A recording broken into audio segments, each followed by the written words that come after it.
new political, diplomatic, and economic as well as military realignments in the Indo-Pacific. You have China's Belt and Road Initiative. It is all encompassing to include all regional countries. And China has managed to gain support of all regional countries. Only India is the only outlier. Even Japan, South Korea have joined in some way. United States was there on the first Belt and Road Forum meet. Second, it was not there, but continues to be. The India is the only outlier. Another important development is the Regional Comprehensive Economic Partnership. The RCEP includes countries of ASEAN as well as other major trading partners here, China, Japan, Australia. Also supposed to include India, but India has not planned to formally join it as the RCEP gets into place this year because of certain concerns and will be joining later. But the formation of the RCEP is a very strong economic and trade bloc which is going to gain traction and may become a powerful competitor to the United States as well as the European Union in the future. Another development which have been tracked time to time is the Quad. Now Quad is the Australia, Japan, India and the United States forum which has been rejuvenated in the year 2017, 1 decade after it was formed in 2007. Today the Quad has become a ministerial dialogue forum. There is no military connotation to the Quad, but it has assumed much traction in the ministerial domain. And there is already a talk of an expanded Quad. The expanded Quad is expected to include, apart from the 4 original Quad members, countries such as South Korea, Indonesia, New Zealand, and there is even talk of France and other countries being roped into the so-called Quad expanded. So we will have to see how this situation develops as far as the Quad is concerned. Then you have the expanding India and EU dialogue, India, France, UK, Germany and various other countries which are having multiple dialogues, diplomatic and political, mainly focused on the Indo-Pacific. The strongest dialogue, of course, which is ongoing is between India and France, and this has taken not only the diplomatic but political and as well as the security dimension.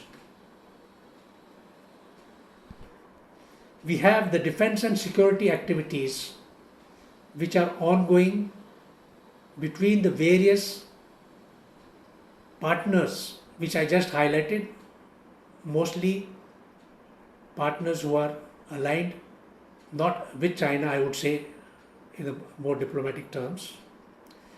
And you have a number of activities which are happening. The first is the Indian Ocean Surveillance Network, established by India, which spans the East African coastal islands such as Seychelles, Mozambique, goes on to Maldives, Sri Lanka, India, and now the latest one has been now also being established in Bangladesh.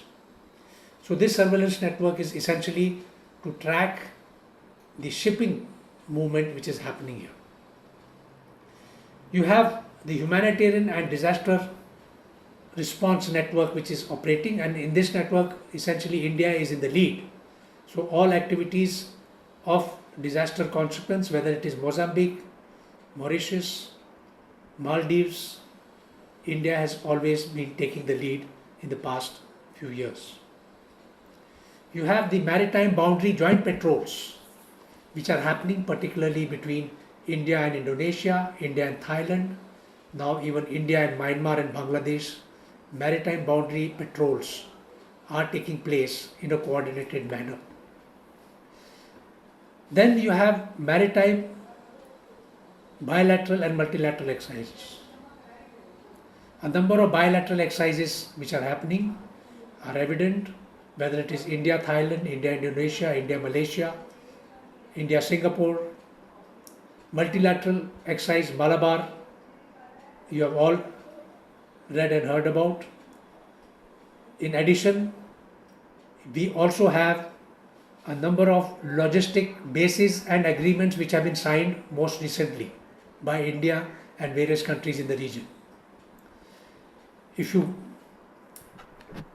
is so the logistics support agreements, they facilitate operations by the Indian Navy without having to encumber taking a long range supply ship which a Navy has to carry, having a agreement each and every time you go for a port call. So you have multiple options now as far as the logistics availability for the Navy is concerned, expanding the reach of the Navy.